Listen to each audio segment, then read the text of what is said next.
What's going on? It's 101.5. I am Lady Law in the studio with Rob Dyrdek, the man who's got master plans all over the place. And apparently AZ's the city right now for you. I love AZ. I love Phoenix because AZ is a state. So That it is. I love Phoenix, the city, but it's a huge skateboard community here. Mm-hmm. I launched my professional skateboarding league, Street League Skateboarding, last year here. And we just most recently donated the obstacles from last year and just opened a skate plaza with those obstacles about 15 minutes ago. Mm-hmm. Congratulations. And again, we're blowing it out again. Second stop for the DC Pro Tour, fueled by Monster Energy here, and it's going to be a really big deal this year. It's live on ESPN too, and then when we get done with that, we're going to donate it to the community again, and we're going to keep coming back every year till this is the greatest skate city on earth. What, Phoenix? That's right. Really? Yeah. Why Phoenix of all places? Because I know that you go all over the place. Why Phoenix? Well, I think there's a strong skateboard community here, and there always has been, and they've been very progressive with building sort of legal places for kids to skate. And as the strength of skateboarding is primarily on the west coast of the United States, so the trickle-down effect from the California has hit Phoenix pretty significantly, So it was, one of our first stops from the jump. And Jobbing.com Arena is like one of the most amazing arenas in the country. Yeah, that place is pretty ill. Everyone there is pretty ill. I know that chicks dig skaters, like, duh. We got that covered. But I want to know how many chicks are skating, and have you seen an increase in that, like, as you've started doing more and more stuff, like, with people and in different cities? Because I'm not aware. Yeah, there hasn't been, there's some, like, they do have, believe it or not, like, pro street skating for girls at the X Games. And it's pretty remarkable. It's, like, shocking to me what they're capable of doing. I would consider skateboarding a lot like football, where it's just the reality that just super male dominant. But not only that, it's just but what it takes physically is very hard for girls. You know what I mean? The explosive power that you need to do it, and there's some girls that are really good, and I think it's growing, and I think over time I'm gonna really embrace it and be added into this sort of movement that I'm doing as a whole, because we want girls to skateboard too. Yeah, no, seriously, I'm terrible.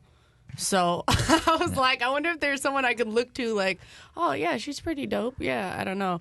So I was just wondering, I had to ask. But I want to know, like, what's up with your show stuff? Because you've got several. You got, like, the Fantasy Factory kit. And then, obviously I was a big, Rob, big fan. So I didn't know what's in the works for those things.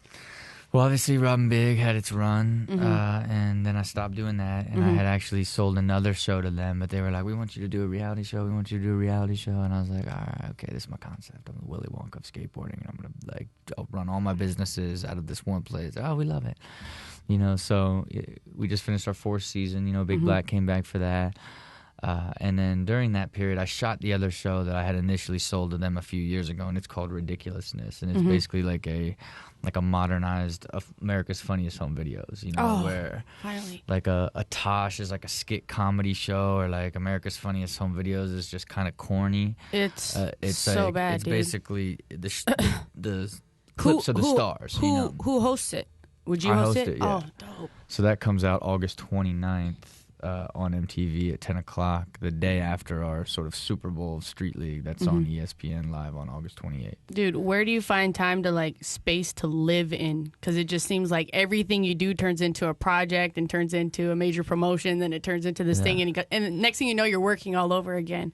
Yeah, but again, I think it's probably about 20,000 times deeper than it even looks on the surface. Golly. But again, it's what I love. Right. I'm not driven by money. I'm driven by creating stuff and birthing these massive projects is the most incredible thing to watch them come to life. It's amazing to create television shows. It's just like, it's super inspiring just to see how you've come along. Like, I didn't know crap about crap, and then I start seeing you in these shows, and then I start seeing your other branches and stuff, and I'm like, dude, this guy is insane. But you seem like you're having a blast the whole time, so it doesn't. It's a lot of fun. Yeah. Not as much like work. Yeah, and that was kind of what happened with Robin Big. It was like it blew up so big, and it was like, whoa, this is just a joke. I didn't want to That's why I stopped it, because I was like, I don't want to be known for that. I just want it to be another thing that I did, and that sort of which was kind of risky for that mainstream exposure. But I just, it was in the end, by doing a show like Fantasy Factory, I was able to profile like the business side of what I really do behind the scenes, you know,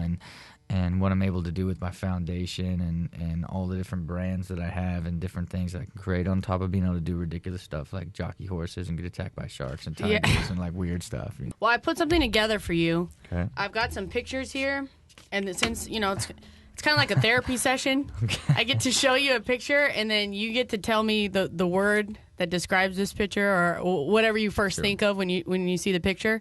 So here's the first picture.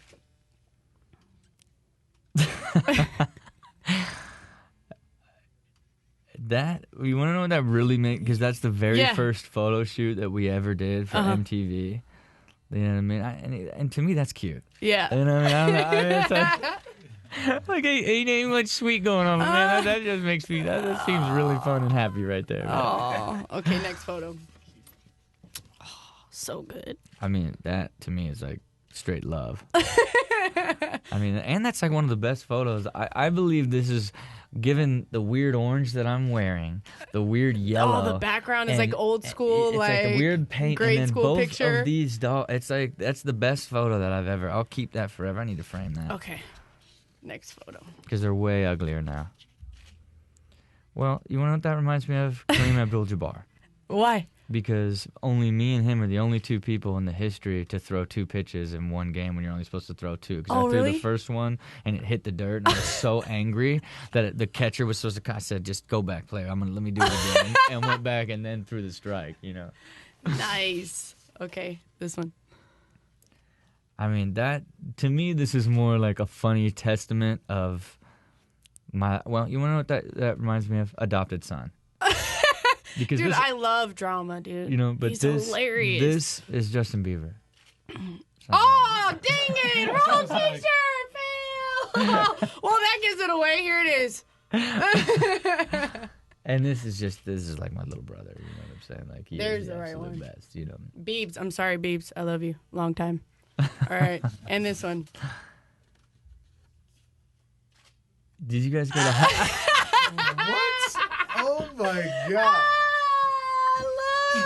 Look at that face. That is absolutely amazing. That is absolutely amazing. I was a sophomore and she was a freshman. And you dude. guys went to school together? Friends. Were you guys friends? Yes, we were oh friends. my god! Hilarious. I was like, dude, I have to get him with this one. He's got to see us when we were like She's coming 5 out here years right old. now. Oh, really? Yeah. Dope. How'd you guys meet? I haven't really talked to her in a while. We're friends on Facebook, but we've totally lost touch because I graduated and started doing this junk. But I actually met her through my good friend here, Paul Vizcayana. Nice. And that was it. We just got to falling in love, and that's what we did. That's so awesome. It's, it's actually, we just celebrated a year, and it's kind of like this weekend we're having our whole. I flew out all my family and all her family, so we're going to have like a big family dinner after Street League here for the first time, so it's going to be really cool. Sweet. That's so dope. No, I got into contact with her like probably about a year ago because I hadn't seen her in a long time, and I saw her on TV, and I was like, oh, snap, Nikki. Now she goes by Erica, so I was like, oh.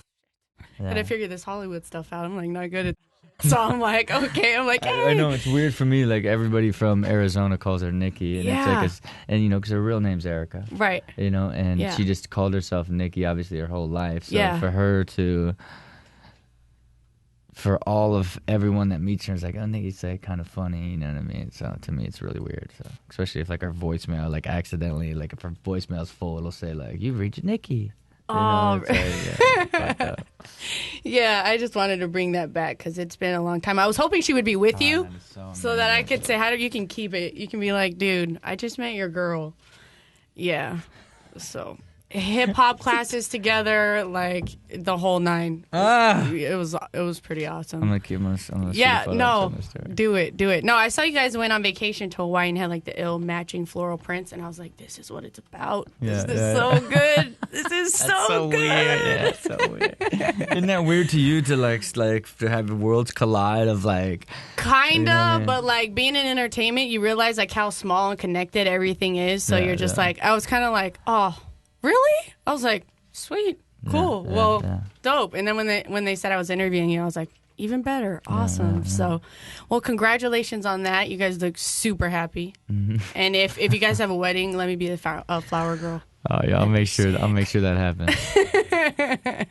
So, anything else that you're working on besides the whole like street league situation, and anything else that you're like, I don't know, you're doing something off the wall? I just feel like you always have something in your back pocket that we might have to look out for. I have a lot. Well, my biggest thing is all summer I have a cartoon coming out Right. on Nickelodeon, called Wild Grinders. So I've been doing the voice for the cartoon. We got to do 52 episodes, so I've been doing that like all summer nonstop, And outside of, I have an eyewear company coming out called Ivy Eyes. That's really sick, and I'm actually about to start another footwear and apparel brand here real soon. So just moving. I'm Lady Law, Rob Dyrdek. I appreciate you very much for coming through. Thank you for having me. It's been real. Thank you. God bless. And go out and get her calendar. Support. Yes, please do. autism. Thank you. God bless.